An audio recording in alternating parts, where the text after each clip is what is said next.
Socialist party করে কাশিদাকে বলেছিলাম নেতৃত্ব দিতে। রবিবার কৃষ্ণনগর কাশীকান্ত মৈত্রের জন্ম শতবর্ষ পূর্তি উৎসবে এসে কথা বললেন রাজ্যের প্রাক্তন মন্ত্রী কিরণময় নন্দ। জননেতা কাশীকান্ত মৈত্রের জন্ম শতবর্ষ পূর্তি উৎসব কমিটি ও পণ্ডিত লক্ষ্মীকান্ত মৈত্র স্মৃতি সমাজ কল্যাণ কেন্দ্রের উদ্যোগে এদিনের অনুষ্ঠান হয়। প্রসঙ্গত রবিবার কৃষ্ণনগরের কাশীকান্ত মৈত্রের জন্ম শতবর্ষ পূর্তি উৎসবে তার মূর্তির উদ্বোধন করলেন রাজ্যের মন্ত্রী শোভনদেব চট্টোপাধ্যায়। এদিন বিকেলে এই অনুষ্ঠানে উপস্থিত ছিলেন রাজ্যের মন্ত্রী উজ্জ্বল বিশ্বাস, বিধায়ক কল্লোল খাঁ, রুকবানুর রহমান, মানিক ভট্টাচার্য, বিমলেন্দু সিংহ রায় ও কিরণময় নন্দ। এছাড়াও প্রয়াত কাশীকান্ত মৈত্রের পুত্রবধূ চৈতালি মৈত্র, কন্যা সমিতা রায়, জামাই সুদীপ রায় উপস্থিত ছিলেন। পরে কৃষ্ণনগর পুরসভার প্রেক্ষাগৃহের কাশীকান্ত মৈত্র স্মারক গ্রন্থেরও উদ্বোধন হয়। এই গ্রন্থের উদ্বোধন করেন মন্ত্রী শোভনদেব চট্টোপাধ্যায়। আর এই নিয়ে আজকাল আগামী বিশেষ প্রতিবেদন। সোশ্যালিস্ট পার্টি করে কাশিদাকে বলেছিলাম নেতৃত্ব দিত কিরণময়।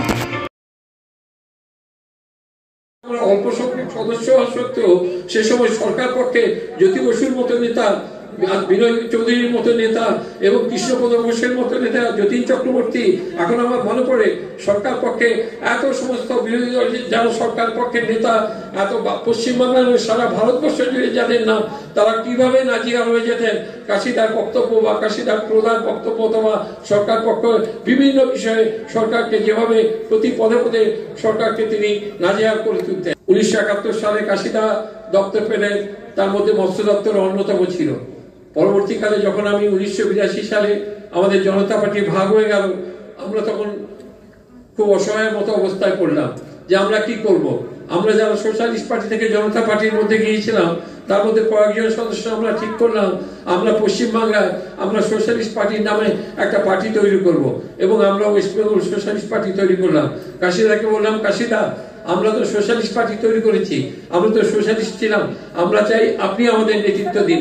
কাশিদা বললেন, কিরণময়, আমি এই এখন আর পার্টি ছেড়ে নতুন কোনো পার্টি তৈরি করার কথা ভাবছি না বা কোনো নতুন পার্টির নেতৃত্ব দেওয়ার কথার মতো আমার সেই অবস্থাটা নেই, তোমরা এগিয়ে যাও, তোমরা তৈরি করো। আমরা ওয়েস্ট বেঙ্গল সোশ্যালিস্ট পার্টি তৈরি করলাম এবং যখন আমি এই মৎস্য দপ্তরের দায়িত্বে এলাম, কাশিদার সর্বপ্রথম আমাকে অভিনন্দন জানালেন যে 1971 সালে এই দপ্তরের মন্ত্রী আমি ছিলাম আর আমার ভীষণ ভালো লাগছে যে তুমি আজকে সেই দপ্তরের দায়িত্বপ্রাপ্ত হয়েছো এবং 30 বছর ওই দপ্তরের দায়িত্বে থেকে প্রথমেই আমার ওই বোর্ডটা যে ছিল সেই বোর্ডে দেখতাম কাশীকান্ত মৈত্রের নাম 1971 সালে যিনি এই দপ্তরের দায়িত্ব পেয়েছিলেন। কৃষ্ণনগরই তো আমাকে নেতা বানিয়েছে।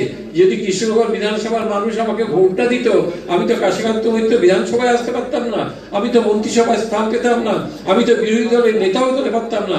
অতএব আমার প্রাথমিক দায়িত্ব কৃষ্ণনগরের মানুষের প্রতি।